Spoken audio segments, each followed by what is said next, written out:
Hey there, fellow streakers. It's Jeff and Jamie, and we are back with you for another podcast. I'm Last glad one you was said- fun. The last one was fun. I'm glad you said Jeff and Jamie, because I've been asking myself, do we need to introduce ourselves on these podcasts?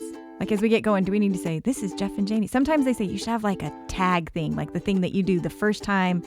You know, the first thing you say should be the same. Right. Yeah, we don't do that. That's because I just love random. having the conversation with you. I know. I mean, there was one podcast where we talked about what this podcast is about, and it's all about the conversation in regards to streaking, obviously, is the red thread that runs through all of it. But we get to kind of explore all kinds of different things because consistency goes in so many areas of life. Consistency is really all about the credibility. That's great. Consistency is all about the credibility. Think about someone who you would trust with, let's say, a project at work or something that you wanted to have done. Would you trust the person that's inconsistent, or would you trust the person that's consistent? You know, you bring up a good point. Even if it's not at the quality all the time, but if they are consistently there, you're like, I know they'll show up. I'm gonna go to them. I'm going to go to them. Even if someone has a awesome, amazing, fantastic product and implementation and everything else, but it's inconsistent. It's hit and miss. It's hit and miss. The person that has just the consistent one, and it may not be that fantastic, amazing. I mean, it's good enough. But it's But consistent. I'm going to go with them every single time. Yep. That's a good No point. question asked. No question asked. Which we were talking a little bit. Oh, I wanted to tell you something. So I got a message from I think he may be a streaker at some point. He's not yet. He's a He future may not be streaker. yet. He may be a future streaker. And the reason why I say it that way, I got a note that said he saw the book in a Barnes & Noble, like on the bookshelf. He should have sent us a picture. I know. Our book. Hey, anyone out there, if you're listening and you're in a bookstore and you see a picture of the book, Or you see the book. Send us a picture. send us a picture. Jeffrey, Jefffery at streakingmastery.com, or Jamie, Jami, at streakingmastery.com. have you ever noticed our names are just that little bit off? I mean, they're not quite all the way on. They're just a little bit, because mine's a ERY and people spell it REY all the time. And yours is at JAMI, no E, and people put spell- E on the end of your name all the time. You want to hear something funny? My mom the other day was going to send me an itinerary, and she's like, all right, what's your email address? And I said, Jamie, Jami. And then I had to stop. I was like, I didn't have to spell my name for you. I'm just very accustomed to spelling it all the time. I spelled my name for my mom. You want to hear another? Here's one of the fun stories about your mom. Is there was one time when she was introducing us to a couple of her friends, and she said, I want to introduce you to my son, Jeff, and my daughter-in-law, Jamie. I know. You will And that was your never, mom. ever forget that story. Do you know how many years Winner, ago winner, that was? chicken dinner. That's me. You're the favorite, okay? Hey, everybody out there. Jeff is the favorite in-law. I'm sorry. The favorite in-law. He's the son. But your mom was so embarrassed. She goes, no, Wait. this is my daughter, and this is my son-in-law. It's like, no. You were like, nope, Jeff for the win. That's right. Absolutely. I'm That's the exactly fave. right. That's what it was. However many years ago that was, you still know you're the fave. Consistency wins out over everything. Agreed. I seriously, I think it is the attribute of leaders, of people, of everything.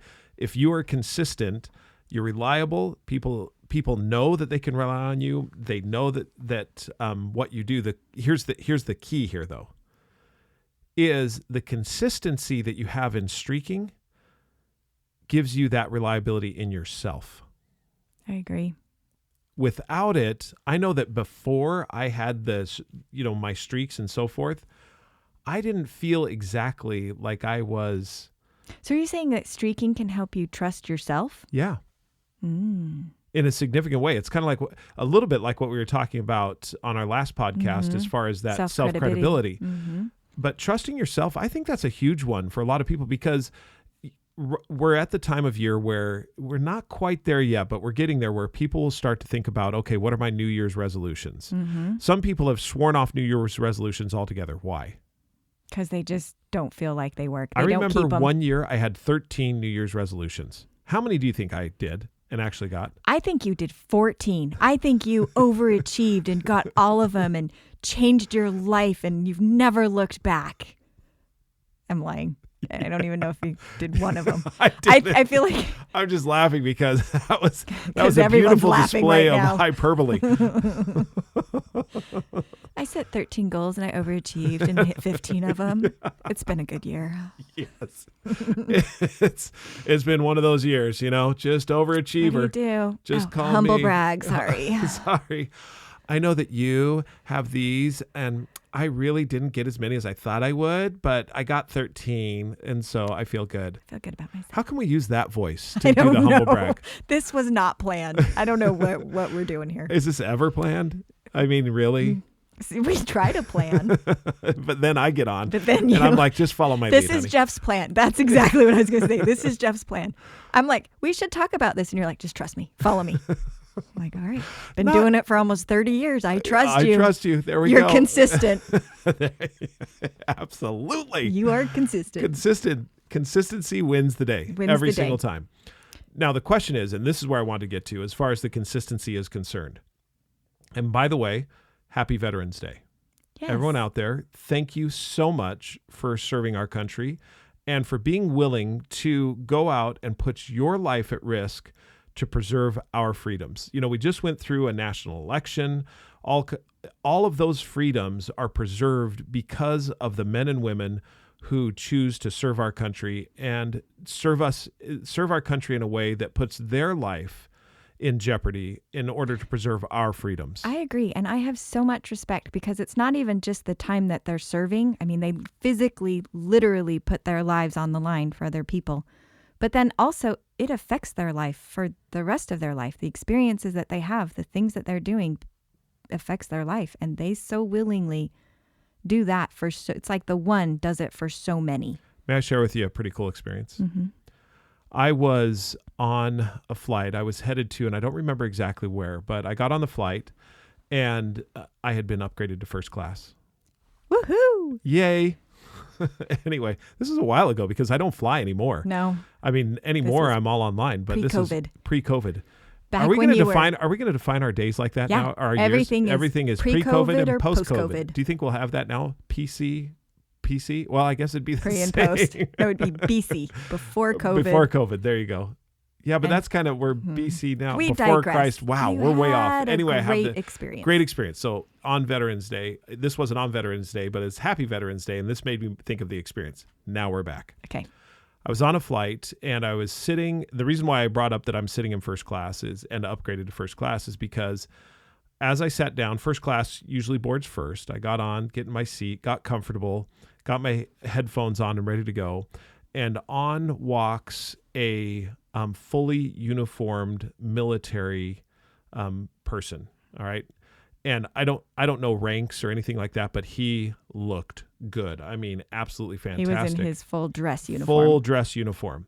And as he came on, you knew there was some. As soon as I saw that, I thought, okay, something's different about this. And everyone got on, everyone got seated, and the captain came on and said, "I'd like to welcome everyone to the flight today. I just want you to know that you have the privilege of being on an honor flight today." And what that means is that we are carrying, and I don't know if I can even do it, but we are carrying one of our soldiers who was killed in action. And and you saw the individual that's accompanying him. And all of the soldiers that were killed in action that are going home, if you will, and not in the way that anyone wants them to, are accompanied by a full dress uniformed officer or enlisted person. And so we flew on this flight and, nothing during the flight per se, but at the end of the flight, when we landed and we pulled up to the gate, the captain came back on and said, "We've had the privilege of flying one of our veterans home to where he'll be laid to rest. I would like for everyone to stay seated until the honor guard and I don't know if that's what you call the gentleman that was on with us, but the individual that was on with it, if you'll stay seated until he gets off." And so we all stayed seated and it was just absolutely quiet. And he got off and he went down onto the tarmac because the casket and body of the veteran was, in a special place in the hull. And he went down And we then all silently got off. Now, here was the neat part. I mean, I've described a couple of really neat parts, but this was the really neat part, is in the gate area. Everyone was, you know how there's always a hum in the gate area and there's all kinds of things that are happening and everything's moving about and everyone's going to their next flight or this flight. Everyone had stopped completely. And we were all looking out the window and there was a full honor guard, like 12 uniformed military personnel that went up to where they brought the casket down, and we all just stood there silently. And I was full tears because everyone honored this particular individual. They took him off of the conveyor belt, you know, the casket. They brought the casket off the conveyor belt. His whole family was allowed to be down there, and they all accompanied him to the back of the hearse where they loaded him up. And then this honor guard was dismissed, and then everyone went about doing what they were doing. Wow. It was the most moving, wonderful experience that I'd seen. And that's one of the things that I would love to appeal to everyone out there, is that this great country in which we live, and really many of the countries that are out there that support freedom, we have some great men and women who are defending that freedom. And I think it's neat for us to be able to bind ourselves together and to have unity behind that. Right. It's such a neat, endearing thing. And even after an election where we can have a lot of different emotion, a lot of different opinion about things, and, you know, everyone is trying to make the plate. Well, I feel like yeah. Our opinions are that we truly want to make this better, a place where we can all live together. Right. We just sometimes have different views of how to do that and what it's going to. And so I feel like what you were saying is, as we watch that people are willing to lay their lives on the line and literally die to protect those freedoms, that's what binds us together, is this belief in the freedom.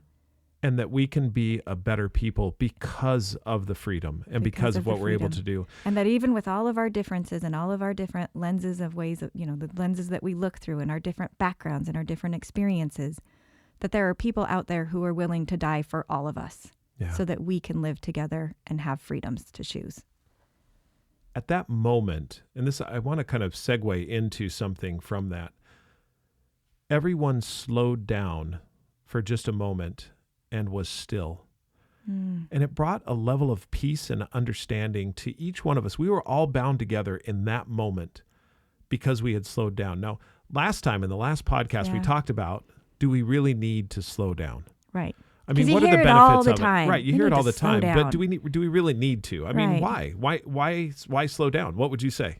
Well, first of all, it's a good question because we live in a time when technology and everything is speeding up. Like if you watch old movies, they are a lot slower. And then as you get closer to movies that are more present, it definitely goes faster. And they are a lot slower. And the cuts are faster. What were we watching the other day where we pulled it up? It was like an 80s movie that we were showing our kids. We were showing our kids and we're like, this is as slow as molasses. I think it was The Last Starfighter or something like that. It was just the cuts were so slow and we all kind of sat there and we, like, even though I still love it. I know, but it was a little different. It was noticeable. Maybe that's it. It was noticeably slower. We're accustomed to being able to move quicker and faster, and you know, we can text and get stuff instantaneously, and so is that okay? Everything is 2-day shipping. Hello, Amazon. Should we slow down? I mean, really? Well, that's a really great question because I love my 2-day shipping. Yeah, and so do I. I mean, I'd love to be able to do that. Before 2-day shipping, I would still go to the store. Yeah. Now, or I would think, I really got to plan better so that I can get this. But now I'm like, hey, I can get it by the day after tomorrow. So what are the benefits of slowing down? Are there any? Yes. At all? I think there's totally benefits to slowing down. So you brought up a great one. So had people not slowed down and saw that moment, they would have missed it. I mean, the moment still would have happened for the family and for the soldier that was accompanying him and for the honor guard that was there. But everybody else that participated in that moment, it was because they stopped for a second and slowed down and saw it. And so wonder how many. Well, I think, and so to your point, I think the benefit was, I mean, look at what it's done for me. Right. I mean, because it was years ago. Yeah, it was years ago that this had happened. And it was, and for me, and it's the only flight. And pre-COVID, I flew every week I was on 3 different planes in a week. Yeah. I mean, it was massive. And that was the only flight of all the flights that I was ever on that had an honor guard on it. Right. Or was an honor flight, if you will.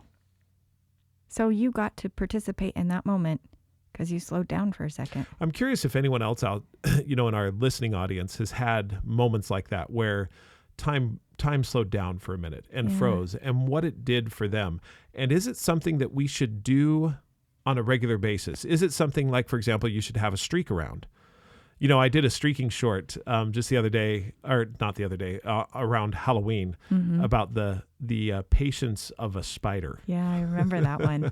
And how still they are. I mean, if you look at a spider, it just hangs out all day. Right. It's very still. And one of the streaks that I challenged people to was be still at least once daily. What benefits do you think you would have if you just said, I'm going to be consciously still one time daily? So I think about, was it on the podcast that we were talking about that how you could have more patience or work with anxiety? Was it that we were talking about stopping for a minute and being conscious of how your body feels? Yeah. And noticing where you're holding some stress right. and just consciously try to release that. Well, that's beneficial. Just being aware. Maybe that's part of it too, is how much are we not aware of because we're going so fast. So maybe stopping for a minute is just helping you to slow down to be more aware. Yeah. Could you be more aware as you're going fast sometimes because you're teaching yourself to slow down a little bit? But what does that aware? And I'm just going to hit you a little bit on this. What does that benefit me? The slowing down? Yeah.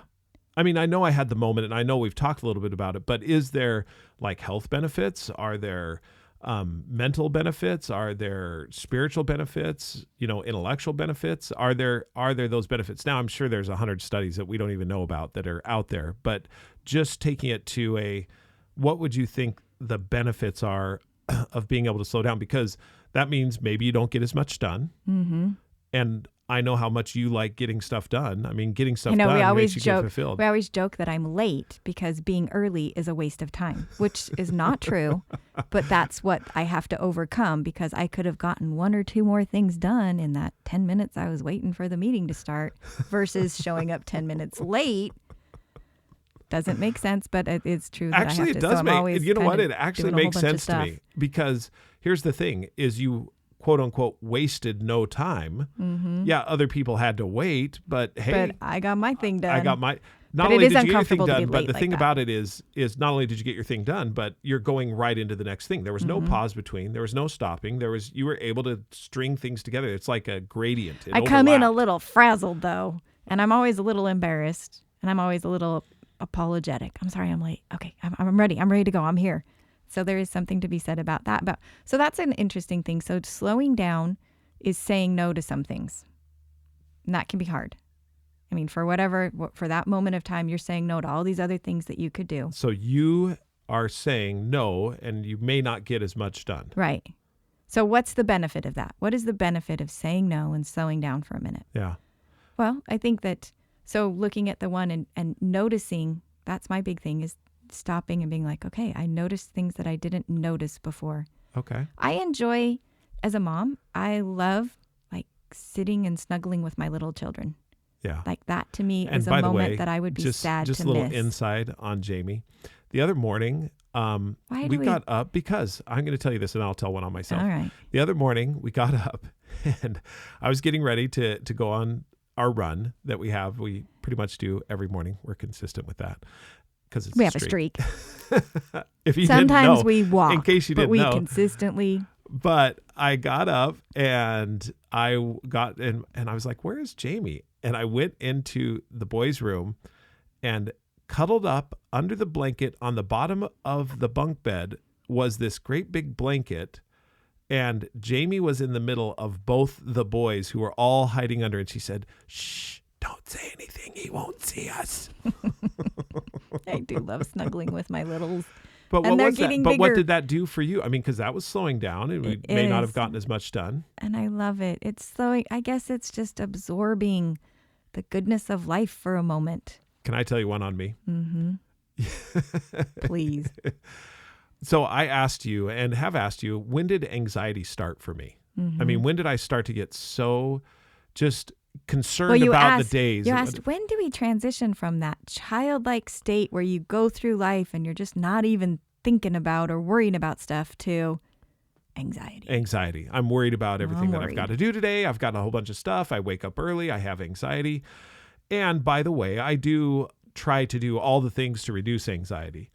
But we were talking about this, and I'm wondering if one of the benefits of slowing down, of really putting a plan in place to pause, gives you the opportunity to relieve some of that anxiety. Now, there may be people out there right now that really don't have that type of anxiety. But for me, I think when we talk about slowing down, it's that opportunity to release anxiety and to allow yourself to just enjoy the goodness of life. And that, I think it's got to have health benefits. And you were talking, the other thing I was thinking is that sometimes when you slow down, it gives you a chance to think about what's been happening, which will help you remember those moments. Yeah. Instead of just plowing through them, you sit back, you think about, and it gives you time to maybe consciously decide what you want to be doing with your life instead of just... Interestingly enough, that you should say, remember those moments. The day before Veterans Day, or today's Veterans Day, the day before or yesterday was what? National Forget-Me-Not Day? Forget-Me-Not Day. Did you forget me? Don't forget me. National Forget-Me-Not Day. Go ahead. It's important to remember. I think so. I mean, that we remember our veterans, remember that. And that, I think, so in slowing down, I'm going to remember when I slow down enough to remember. So as I look at it, then I think there's a lot of benefits. Go ahead. What do you think? So I was just thinking of our app when we first got it out, and you click on it to say that you've done something. And there's this little cancel thing and this bar that just slowly gets smaller at the bottom. And at first it was hard for me. And I'm like, why do I have to wait for that cancel bar to go away? But I've really grown to love that moment of pause and just think about. And it's just a short moment. It's probably not even a second, maybe two at most. I think it's just that. I think, it's just a short little thing. But it causes you to slow down. Me to pause and slow down and realize and what that is. And remember. Can you believe that the music is already playing again? I had more to talk about. I know. And we're going to have to talk about that next time when we talk about memory, because I think this was a good conversation. Let's talk about memory and how significant memory is. And one of the experiences I had at Mount Rushmore. That'll be great. What do you think? Should we do that one next time? Let's do that one. All right. Let us know if you have a memory you'd like to share with us, or a streak on memory, or on whatever it is we've been talking about at Jeffrey, Jefffery, at streakingmastery.com, or Jamie, Jami, at streakingmastery.com. Until we talk to you again, keep streaking. Do one push up, become a better you. It's the small and simple things that make you grow into what you're hoping. You're in a hurry, don't even worry. It's too simple not to do. It's the little things that make a better you.